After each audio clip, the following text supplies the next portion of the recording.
Now let's pull together all of the editing skills that we've learned so far and edit this clip that has a lot of mistakes in it. As I play the clip back for you, pay close attention to both the audio and the video and try to visualize in your mind what we'll need to do to try and salvage this clip. To open a new tab in your browser, simply go up to the File menu and select Go up to the File menu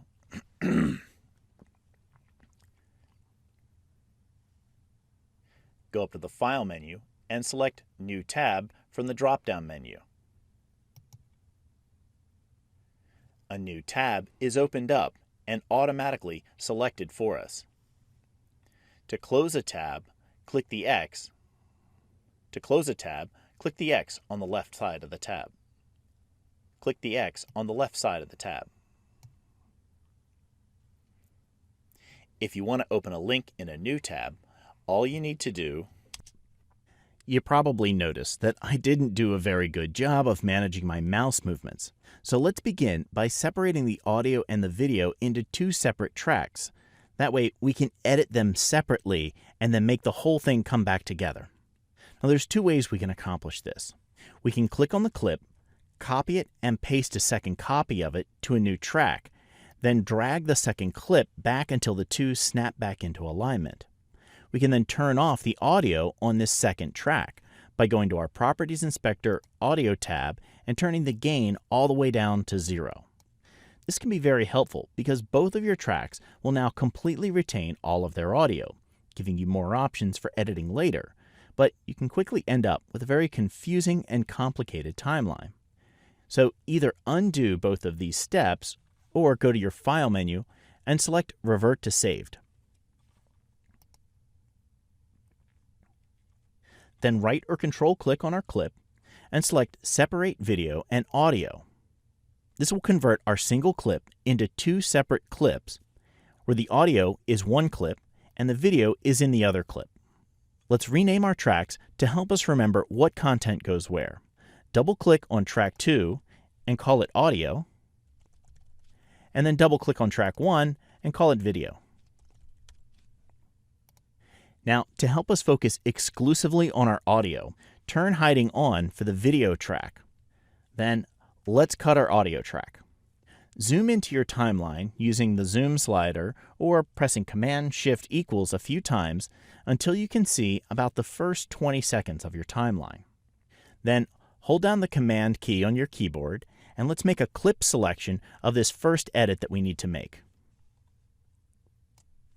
Preview the ends of your selection and try to leave the breath on the outside of the selection for the incoming portion of our edit, and then leave the breath on the outgoing portion of our selection. Press the spacebar to preview your selection. Simply go up to the File menu, then let's jump down to the end and preview the outgoing portion. That sounds about right. Make adjustments if you need to, and then right or control click and select Ripple Delete Range, or press Command Delete. Then back up and preview your edit. In your browser, go up to the File menu. That sounds pretty good. Next, we have a long pause. Then we click our mouse and another long pause. If you're having trouble seeing the click sounds, you can increase the track height for our audio track to stretch it vertically. Then you should be able to clearly see the click sounds in the audio waveform. We'll want to retime these back after we make our edit. So let's make a selection of that by holding down the Command key and click and drag, then copy and paste that audio to its own track. To help us remember what content is on this new track, double-click your playhead to reset your selection, then move the playhead down so that it's directly over top of the first portion of the click. Then press Shift-M on your keyboard to open up your marker track, then click on your clip's marker track to change that marker to be a clip marker. Now let's rename this marker in our Properties Inspector so that we can know that this is the click sound. Then we'll go back to our audio track and we'll make our edit. Once again, holding down the Command key to make our selection of just the clip, and then make a ripple edit with Command Delete. Back up and play over your edit. In the drop-down menu, a new tab. That sounds pretty good. Now let's move the click sound so that it coincides with the very end of our outgoing speech. So we'll click and drag until the marker aligns to about where the outgoing dialogue is. Let's back up our playhead and play that one more time. From the drop-down menu, a new tab. That sounds like the whole action flows together. Let's come down on our timeline a little bit further and let's deal with this next edit.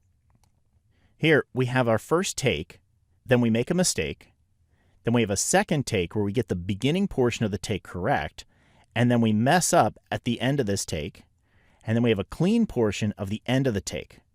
So let's get rid of this first take by selecting it and ripple deleting it. Then we'll get rid of the bad portion of the second take all the way up to the beginning of the third take, and we'll ripple delete that. And then we'll play back our edit to see how it sounds. Selected for us. To close a tab, click the X on the left side of the tab. Finally, we have the start of a click sound that happens about right here, and then we have the release of the click that happens down here. Let's tie these two sounds back together. We'll make a selection of just the outgoing click sound, copy it and paste it to another track, and then move that sound down until it coincides with the first click. You may need to back up and play through the edit a few times to hear it. I'll back up and play through mine to see how it sounds. To close a tab, click the X on the left side of the tab. I can close that up just a little bit more and play it back one more time. To close a tab, click the X on the left side of the tab. That sounds much better. Now, we'll close up this last gap by making another ripple edit and play through the final sequence. To close a tab, click the X on the left side of the tab. If you want to open a link in a new tab, all you need to do... Finally, make one more pass of your entire clip. Clean up any additional audio mistakes. Then, in the next movie, we'll finish this edit off by cutting the video on the other track to this audio track.